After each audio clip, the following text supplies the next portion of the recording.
Hello বন্ধুরা, সবাই কেমন আছেন? স্বাগত জানাচ্ছি মাইসেলফ টেকের নতুন আরও একটি ভিডিওতে। আজকের ভিডিওতে আমরা দেখব কীভাবে স্পিচ টু টেক্সট করা যায়। টেক্সট টু স্পিচের অনেক সফটওয়্যার, অনেক জিনিস তো আপনারা দেখেছেন, কিন্তু আমরা আজকে এমন একটি এআই ব্যবহার করব যেটা কিনা আমাদের নিজস্ব তৈরি, এবং এই এআইটা ব্যবহার করে আপনাদের কোনো ওয়েবসাইটে যাওয়া লাগবে না, কোথাও যাওয়া লাগবে না, কিচ্ছু করা লাগবে না। আপনি জাস্ট আপনার কম্পিউটারের মাধ্যমে ইন্টারনেট কানেকশন দিয়ে এআই এর মাধ্যমে স্পিচ টু টেক্সট করতে পারবেন। আপনার কোনো সাবস্ক্রিপশন নেওয়া লাগবে না, কোনো টাকা পয়সা দেওয়া লাগবে না, কিচ্ছু করা লাগবে না। আপনি সিম্পলি দুটো কোডের মাধ্যমে যে কোনো অডিও থেকে টেক্সট এত সুন্দরভাবে আউটপুট বের করতে পারবেন যে আপনি নিজে দেখে নিজে অবাক হয়ে যাবেন। জিনিসটা আমি নিজেও টেস্ট করেছি, আমি নিজেও ব্যবহার করেছি, তো সেই জন্য ভাবলাম যে আপনাদের সাথে শেয়ার করি। আপনাদেরকে ভিডিওটা মনোযোগ দিয়ে শেষ পর্যন্ত অবশ্যই দেখতে হবে, তা নাহলে কিন্তু আপনারা ইম্পর্টেন্ট পার্ট মিস করে গেলে আপনাদের কিন্তু জিনিসটা পারবেন না। তো স্পিচ টু টেক্সট অনেক অনেক জায়গায় সাবস্ক্রিপশন নিয়ে করা লাগে। তো আসুন বেশি কথা না বলে সরাসরি আমরা চলে যাই সেখানে যেখানে আমরা জিনিসটা দেখব কম্পিউটারের মধ্যে। তার আগে বলে রাখি, আপনারা যদি আমাদের চ্যানেল নতুন হয়ে থাকেন তাহলে অবশ্যই চ্যানেলটা সাবস্ক্রাইব করবেন। যদি ভিডিওতে লাইক না দিয়ে থাকেন তাহলে এখনই লাইক দিন, এবং কোনো প্রশ্ন থাকলে কমেন্ট করে জানাতে পারেন। তাহলে চলুন বেশি কথা না বলে সরাসরি ভিডিওতে চলে যাই।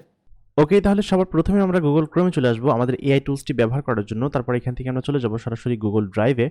তো আমরা হচ্ছে এআই টুলসটি কোডিংয়ের মাধ্যমে করবো, যার কারণে আমরা গুগল ড্রাইভে আসার পর এখান থেকে নিউ বাটনে ক্লিক করব। তারপর হচ্ছে গিয়ে এখান থেকে আমরা চলে যাব মোর অপশনে। তারপর এখান থেকে কানেক্ট মোর অপশনে চলে যাব। এখানে একটা অপশন আনতে হবে, সেই অপশনটা এখন ডিফল্ট পর্যায়ে থাকবে না। আমরা কানেক্ট মোর অপশনে চলে গিয়ে আমরা এরকম একটা ট্যাব আসবে আমাদের সামনে, এবং এটা যখন আসবে, আসার পরে হচ্ছে আমাদের এখানে সার্চ করতে হবে গুগল কোলাবরেটর লিখে সার্চ করার পরে আমাদের এখানে একটা এক্সটেনশন চলে আসবে। এই যে প্রথম এক্সটেনশন, আমরা এটা ইনস্টল করে নিব। ইনস্টল করে আমরা হচ্ছে কি আমাদের সাইন ইন করতে বলবো, আমরা সাইন ইন করে নিব। সাইন ইন হয়ে যাওয়ার পরে আমরা ওকে করে ডান করে দিব এখান থেকে। তারপর হচ্ছে কি এখান থেকে কেটে দিব। আমরা আবার এখানে এসে নিউতে ক্লিক করব। তারপর এখান থেকে মোড়ে গিয়ে আমরা এখানে গুগল কোলাবরেটর টুলসটি কিন্তু দেখতে পাবো। তারপর আমরা এটাতে ক্লিক করার পরে এটা সরাসরি চলে আসবে আমাদের এখানে। তো এখানে আসার পরে এটা লোড নিচ্ছে, ইন্টারনেট একটু স্লো আছে আজকে।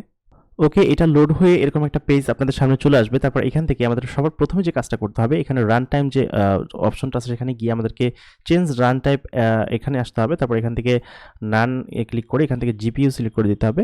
আপনার জিপিইউ যেটা থাকবে সেটা এখানে ধরে নিবে। তারপরে আমরা সেভে ক্লিক করে দিব। এরপরে হচ্ছে গিয়ে আমরা যেটা করব, আমাদের এখানে একটা কোড পেস্ট করতে হবে। সেই কোডের যে কোডটা আমি পেস্ট করব সেটা আমি ভিডিওর ডেসক্রিপশনে আপনাদেরকে দিয়ে দিব, আপনারা সেখান থেকে কপি করে নিয়ে নেবেন। তো আমরা এখান থেকে আমাদের কোড ফাইলটা ওপেন করে নিব। আমরা সবার প্রথমে হচ্ছে কি এই কোডটা নিব। এই কোডটা নিয়ে আমরা এখানে পেস্ট করে দিব। এখানে এসে আমরা এখানে পেস্ট করে দিব। পেস্ট করে দেওয়ার পরে আমরা জাস্ট এখান থেকে এই প্লে বাটনে ক্লিক করব। আপনার কোডটা যেরকম আছে আমরা ডেসক্রিপশন লিখে পেয়ে যাবেন। এটা আপনারা হয়তো অনেকে মনে করতে পারেন যে এটা কোনো সমস্যা হতে পারে বা আপনার কম্পিউটার হ্যাক হতে পারে, এরকম কোনো কিছু না। এটা খুবই সেফ একটা কোড, এবং এটা আমি নিজে ব্যবহার করি। তো সেই ক্ষেত্রে এটা কোনো সমস্যা হবে না। আমি এখানে প্লে বাটনে ক্লিক করলাম। প্লে বাটনে ক্লিক করার পরে এখানে হচ্ছে কি একটু লোড নিবে। আস্তে আস্তে লোড নেওয়া শুরু করেছে। এটা হচ্ছে একটি ওপেন এআই কোড। এটা হচ্ছে গিয়ে গিটহাবের একটি কোড, যেটার দ্বারা হচ্ছে গিয়ে এআই দ্বারা খুব সহজেই স্পিচ থেকে টেক্সট জেনারেট করে দেয়। তো আরও কিছু স্টেপ বাকি আছে আমাদের, এটা হয়ে গেছে প্রায়, আর একটু সময় লাগবে। আমরা হচ্ছে গিয়ে হয়ে যাওয়ার পরে আমরা এখান থেকে জাস্ট সিম্পল এটা হয়ে গেছে। সিম্পল জাস্ট এই যে ফোল্ডার নামে একটা আইকন দেখতে পাচ্ছেন, আমরা এটাতে ক্লিক করব। ক্লিক করার পরে আমাদের এখানে একটি সোর্স অপশন চলে আসবে, স্যাম্পল ডাটা চলে আসবে। আমরা এখানে আমাদের অডিও ফাইলটা আপলোড করব। তো আমরা সিম্পলি যেটা করব, আমাদের যে অডিও ফাইলটা আছে সেই অডিও ফাইলটা আমরা এখানে আপলোড করে নিব। আমাদের যে অডিওটা আছে এটা হচ্ছে গিয়ে এখানে এসে ডিরেক্ট আমরা এখান থেকে আপলোড করে নিব। এখানে ড্র্যাগ করে ড্রপ করে দিব। তো আমাদের অডিও ফাইলটা এখানে আপলোড হচ্ছে। তো এরপরে আমাদেরকে আরেকটা কোড পেস্ট করতে হবে। সেই কোডটা আমরা একটু কপি করে নিয়ে আসি আগে। এখান থেকে আমরা এই কোডটা কপি করে নিয়ে আসি। কপি করে এনে আমরা জাস্ট এখানে নতুন আরেকটা কোড ফাইল নিব। এখান থেকে কোডে ক্লিক করব। ক্লিক করলে আমাদের এখানে নতুন একটা কোড ফাইল চলে আসবে, এবং আমরা এখানে পেস্ট করব। পেস্ট করে এই যে দেখেন ttf.mp3, আমরা এখানে জাস্ট এই ফাইলের ইয়েটা বসাই দিব। আমরা এখান থেকে কপি করব। এখান থেকে হচ্ছে রিনেম ফাইলে ক্লিক করে আমরা টোটাল প্যাথটা কপি করে নেব। এখান থেকে কপি করে জাস্ট এখানে এসে পেস্ট করে দিব। পেস্ট করে দেওয়ার পরে পেস্ট হয়ে গেল, আর কিছু করা লাগবে না। আমরা জাস্ট এবার প্লে বাটনে ক্লিক করব।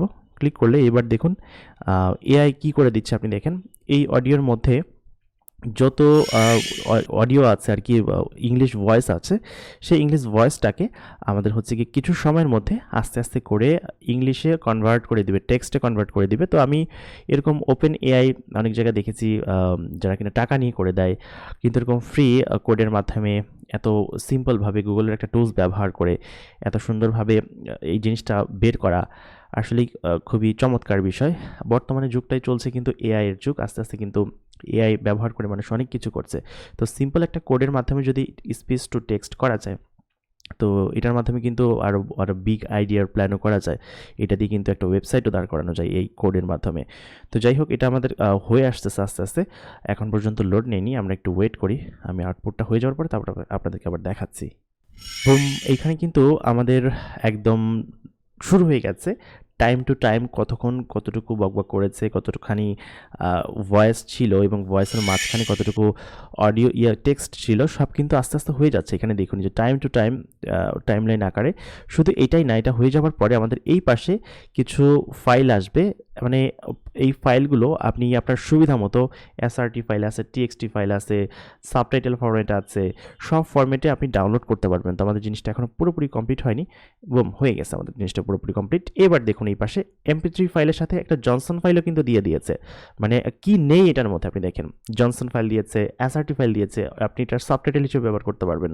তারপর এই যে টিএসবি ফাইলটা দিয়েছে, টিএক্সটি ফাইলটা দিয়েছে, ভিটিটি ফাইলটা দিয়েছে। আমরা এখানে আরেকটু রিফ্রেশ করে আমরা আমাদের দরকার টিএক্সটি ফাইলটা। আমরা টিএক্সটি ফাইলটা একটু ডাউনলোড করে নেব। এখান থেকে ডাউনলোড করে আমরা জাস্ট ওপেন করে দেখব যে অ্যাকচুয়ালি ঠিক আছে কিনা সব কিছু। আমরা যখন টিএক্সটি ফাইলটা ওপেন করব, একদম ঠিক আছে। Negotiation between Ukraine and Russia take places once again. হ্যাঁ, আমার টেক্সটটা এরকম ছিল। আমি টেক্সট থেকে স্পিচ করেছি, স্পিচ থেকে আবার টেক্সট করেছি। যার কারণে আমার এখানে একটুও ভুলভ্রান্তি নেই এবং এর আগে আমি অনেক জায়গায় অনেক প্যারা খাইতে হয়েছে অনেক কিছু নিয়ে, অনেক করছি। কিন্তু এরকম সুন্দর এআই টুলস এর আগে আমি কখনোই দেখি নাই। তারপরে যেখানে এসআরটি ফাইল আছে, আমরা এসআরটি ফাইলটা যদি ওপেন করি, এটা একটা সাবটাইটেল ফরম্যাটে আসছে। এটাও যদি ওপেন করি, এটা তো অডিও আকারে আসবে। এই যে এটা ওপেন করার পরে এটা কিন্তু অডিও আকারে আর কি সাবটাইটেল আকারে আসবে। আমি যদি কোনো আমার ভিডিওতে দিই তাহলে এটা কিন্তু সাবটাইটেল আকারে আসবে। আমার যে ভিডিওটা আছে সেই ভিডিওর যদি দিই তাহলে কিন্তু সাবটাইটেল আকারে আসবে। তো এই ছিল আমাদের চমৎকার টুলসটি। আশা করি আপনাদের কাছে টুলসটা অনেক ভালো লেগেছে। যদি ভালো লেগে থাকে তাহলে ভিডিওতে একটা লাইক দিবেন, আমাদের চ্যানেলটাকে সাবস্ক্রাইব করবেন। আর কেমন লাগলো আমাদের এআই টুলসটি অবশ্যই আমাদেরকে বিস্তারিত কমেন্ট করে জানাবেন। এমনই ভবিষ্যতে ভালো ভালো ভিডিও পেতে, এমনই সুন্দর সুন্দর টিপস পেতে আমাদের চ্যানেলটাকে সাবস্ক্রাইব করে রাখবেন। দেখা হবে পরবর্তী ভিডিওতে। Till then, tata, take care, bye by.